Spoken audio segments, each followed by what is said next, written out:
манай Төв аймагт мэрэгжил сургалт үйлдвэрлэлийн 3 төв байдаг. Өнөөдөр Монгол улсын хэмжээнд уул уурхай газар тариалангийн мэрэгчлэнгүүд дандаа байхгүй болчиход байгаа. Энэ мэрэгжил сургалтын 3 төвөө ашиглаад энэ мэрэгчлэнгүүдийг бэлдэх боломж байдгүй. Ирээдүйд Монгол улсад бүтээн байгуулалт явагдаж байгаа.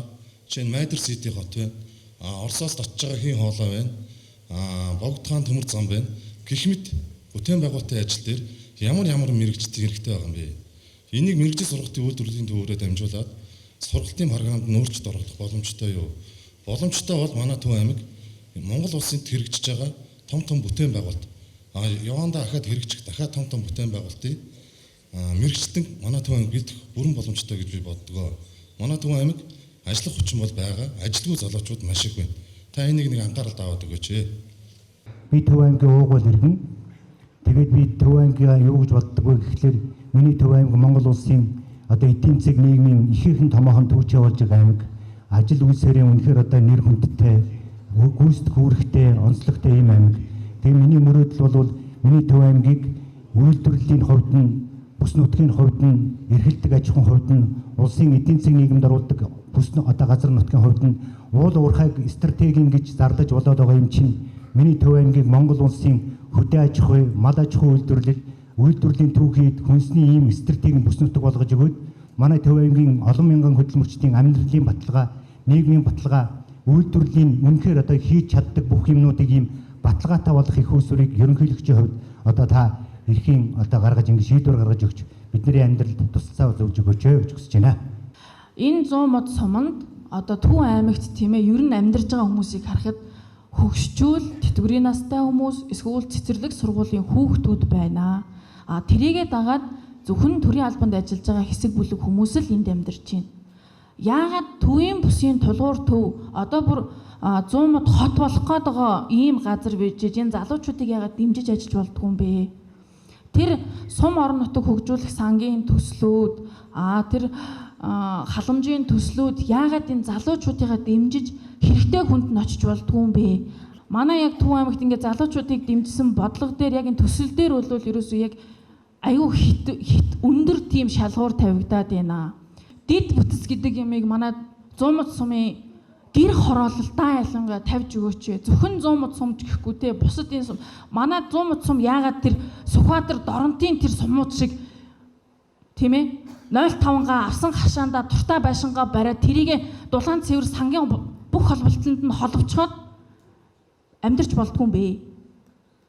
Байр л гэдэг. Ясмин дээр байр хэдэн жилийн настай вэ? Хэр эрүүл ахуйд нийцэх вэ? Хэдэн жил болоо чийг татах вэ? Бид нэр зүгээр 5 хантай гэртээ ч хамаагүй тэр дулаан цэвэр бохир гэдэг дид бүтцийн шугамыг ч оруулчихад хүссэн үедээ шөнийн 3 цаг чамаагүй халуусанд орж амьдрмаар байна. Энэ урагшаа говь руу явж 2 удаа явлаа. Энэ бүтээн байгуулалтыг үүсдээ манай монголчууд манайхан маш сайхан юм хийдэг юм бэ. Чадтай юм бэ. Заавал гадаад орны, заавал тэр хятадуудыг авчирч их төгөргөөр бүтээн байгуулалтаа хийлэгдэх юм байна гэд нүдэрээ үзлээ. Энийг одоо манайхан бол бүгдээрээ юугаар үзэж байгаа бах, телевиз, радио янз бүрээр үзэж байгаа баха. Ийм учраас манайхан нийгэмд бас 2 нүдээр хүн чинь тий заавал гараараа барьж нүдэрээ үзэж юмэг үнэмшдэг юм байна лээ. Тийм учраас одоо би тийм юмд явсан учраас танд одоо их баярлалаа. Маш сайхан юм хийлгэж байгаа юм. Дээд үед чинь болохоор барилгын сэргийн анги гэж байсан шүү дээ. Тэр барилгын сэргийн анги чи ямар мундаг юм хийдэг вэ? Улаанбаатар хотод чинь бүгдийн барилгуудыг барьсан шүү дээ. Одоо Хөдвэрийн Баатарууд маш их олон гавьяатангууд маш их олон төржсэн тэр цэргийн одоо тэр юунууд дотроос ангиуд дотроос барилгын цэргийн ангиуд дотроос тийм учраас одоо энэ ажлыг маш сайхан сайшин хийгээд манай Төв аймгийн энэ бүтээн байгуулалтанд бас энэ улсуудыг хийж байгаа энэ одоо хөрөнгө оруулалтуудыг хийж өгөөч. Тэр сургууль соёлуудыг байгуулж өгөөч. Ингээд таны ажил үйлс чинь амжилт хүсье. Энэ аймгийн залуучууд одоо хотод ойрхон байдаг тул ягаад болохос ер нь яг одоо ажлын мест гэж байдгүй. Эдэн одоо ажлын үйлдвэрч юм уу би түрүү хүсэлтэнд бас хэлж лээсэн. Одоо наас угаах энэ төргээд бидэнд бол одоо хийх ажлууд бол одоо энэ гадуур хаяад байгаа арьс гэх чинь Америкт очиод $100 өгдөг юм билээ шүү дээ. Ингээд уулдаад ахын одоо гихмичлэн ажлын фронтууд бол байж идэг. одоо юун дутаад хөрөнгөн дутаад гэдэг юм санаачхан дутаад байдаг юм уу хийх юм бол байна залуучууд бол байна одоо гудамжаар алхаж байгаа дэвтгүүрээ эдийн хөгжнөөхөө мөнгөөр аргацааж байгаа хүүхдийн мөнгөөр аргацааж байгаа ийм амьдралд байгаад байгаа байхгүй бид нар ингээд халаат сая хүн хэлж л байна одоо нэг цэлгай станц болгоод өгч ерөөсөө бид нар байгаа боломжоо ашиглаад одоо нүүрс байна уу зарим хүн бол гудамж гэж нүүрс байх уу гэж манай халахгүй байна гэдэг 41-р байрны ядар усууд ярьж илсэн юм намайг гудамжинд явах сонсож байхад гэх мэтчлэн ингээд одоо байрнууд нь халахгүй байгаа тэгээ халсанд нэг тийм ёс төдий энэ төр халдаг тэгээ эн чинь ялах хөөхтэй айл энэ төр таниад хүрдэг одоо нийгмийн асуудал байхгүй гэх мэтчлэнгээ зэгсэлмээр юмнууд бас санагддгийм аа ингээд анхаарал тавьж сонссон баярлаа. За нэгдүгээр тэр навцмын постын тухай асуудал байгаа юм. Би энэ хүсэлтэд бол аймгийн удирдлага хүлээн авах уулзалтаар сумын хүмүүс гэсэн хэлсэн миний энэ асуудлыг бол шийдээг байгаа. Яагаад гэвэл Төв аймаг 100 мод хот бол ажлын баргүй газар. Ажлын бар ерөөсөө байдгүй. Төв аймагаас ажилдаа явдаг олон хүн байгаа юм. Одоо бараг багцаасан тоогоор 7-800 хүн барагийн Төв аймагт өглөө болгон ажилдаа явдаг хүмүүс байна гэд машинтайгаа. Тэгэхэд энэ дунд говийн постыг үлзийтийн постн дээр барьсан байгаа юм.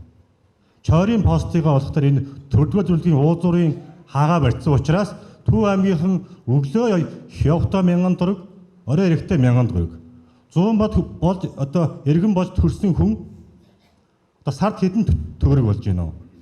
Монгол улсын хэмжээнд уул уурхай газар тариалангийн мэрэгчлэлтэн ховор байна. Мэрэгжил сурвалж үйлдвэрлэлийг байгуулан манай аймагт шаардлагатай мэрэгчлэн бэлдэх шаардлагатай байна гэж 4-р багийн инк баяр ярьсан байна. Ингээд 3 мэсүүд байдаг. Мэрэгчлэн сургалтын төвийг өнөөдөр хөгжлийн бодлоготойгоо уялдуулах ёстой байгаамаа. Тэгвэл мэрэгжлийн сургалтын төвд үнэхээр мэрэгжлийн нэг хөгжлийн бодлоготойгоо уялдахгүй болохоор төгсөөд ажлын байранд бэлэн болдог. За энэний том жишээ саяын дээр Дорногой Өмнөгов аймгийн нутагт баригдаад байгаа 700 км төмөр замын ажил байж байгаа. За мөн авто замын ажлууд, зарим барилгын ажлууд байж байгаа. Ингээд яг энэ мэсүүдийг бид нар энэ том бүтээн байгуулалттайгаа холбож мэрэгжлийн яг тэгж бэлдэж байгаа шүү. Энэ дээр бол зэвсэгч төсний жанжин штаб бас нэлээд сайн ажиллаж байгаа. Энэ бол маш зөв санал. Төв аймаг бол бусад аймагуудаас хамгийн ойрхон хот буюу одоо бүх талаар хөгжих боломжтой. Би яагаад ингэж ярьж байна гэхээр дид үтцэн байгаа. Саяхан дээр шинэ нийс хонгоцны буудал ерөнхийдөө дууслаа. За Майдр хотын асуудал ямар байдалтай явж байна вэ гэвэл өнөөдөр ямар ч байсан та бүхэн ажигласан сонссон бол үндсэн хуулийн нэмэлт өөрчлөлтөөр хотын статусыг өөрчилж оруулсан байж байгаа. Энэ дээр Улаанбаатар хот бол ганцхан хоттой байна. Хотоо бид нар нийслэлгэн гэсэн 92 оны үндсэн хуулинд өөрчлөлт ороод Эрдэнэт дархан дагуул хотуудыг хот гинэ гэсэн ийм заалтуудыг оруулсан. Одоо хотын статусаар явна гэсэн.